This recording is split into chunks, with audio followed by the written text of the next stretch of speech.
Bismillahirrahmanirrahim. Very warm welcome to all the audience, ladies and gentlemen. Today we are here to talk about Sorrows of Saraswati, a novel translated by Dr. Safir Awan.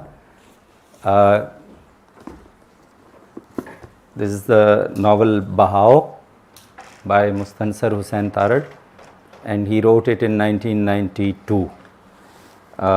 Sorrows of Saraswati, it was published in 2021, 2 years ago.